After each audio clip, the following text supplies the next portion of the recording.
Hi friends, welcome to my channel food box. আমি আজকে এসেছি আমার মাসির বাড়িতে, বিকজ আজকে আমার আছে বোনের জন্মদিন। দেখো, আইসক্রিমও নিয়ে নিয়েছি। চলো, আজকে বোনের জন্মদিনে কী কী স্পেশাল হচ্ছে সব তোমাদের সাথে শেয়ার করব। দেখতে থাকো ব্লগটা। এই যে আমার বোন, যার বার্থডে, ভূতের মতো সেজে রেডি হয়ে আছে। এখানে আমি আমার বোনকে একটু আশীর্বাদ করে নিলাম, আর ওর জন্য যে গিফটটা এনেছিলাম সেটা ওকে দিয়ে দিই। তারপর দুপুরে মেনুতে ছিল ভাত, 5 রকমের ভাজা, চিকেন অ্যান্ড মিষ্টি আর মিষ্টি দই। তারপর সন্ধেবেলা বাড়ির সবাই মিলে আমরা বোনের বার্থডে সেলিব্রেট করি।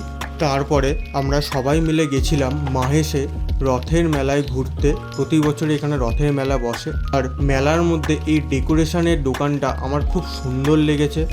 তারপরে আমার বোন আর ভাই মেলার মধ্যে এই মিকি মাউসটার সাথে একটুখানি হাত মিলিয়ে নেয়। তারপর আমি চলে যাই জগন্নাথ দেবের মন্দিরে। অনেক ছোটোবেলায় যখন আসতাম তখন এই মন্দিরে আসা হতো, তারপর থেকে আর বড় হয়ে কখনো আসা হয়নি।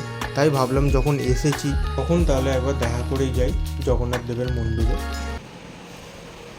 রাতের ডিনার নিয়ে বসে পড়েছি। রাতের ডিনারে আছে বিরিয়ানি আর চিকেন চাপ। এই বিরিয়ানিটার দাম হচ্ছে 150 টাকা। দেখাই তোমাদেরকে বিরিয়ানিটা, চলো ভালো যাক।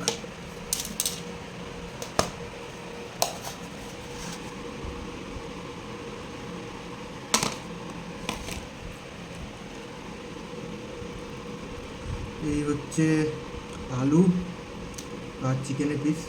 চিকেনের পিসটা 70 গ্রামের উপরে হবে হয়তো। প্রাইসটা ঝরঝরেই আছে।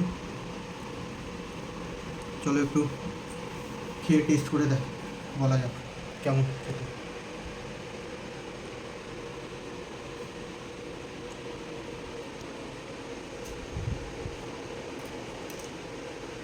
ঠিক আছে, একটু অয়েলি, বেশি অয়েলি বিরিয়ানিটা। এমনি টেস্ট ফ্লেভারফুল, বাট একটু বেশি অয়েলি বিরিয়ানিটা। একটু চিকেন চাপটার সঙ্গে একটু বিরিয়ানিটা টেস্ট করে দেখি কেমন লাগবে।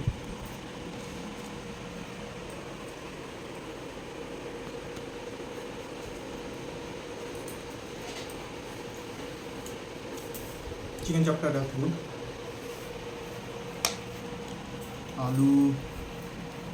আলুটা নরম আছে, এরকম আলু।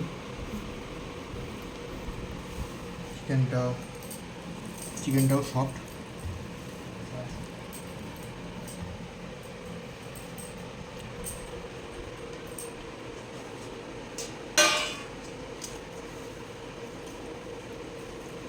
ওয়েল কুক হয়েছে চিকেনটা।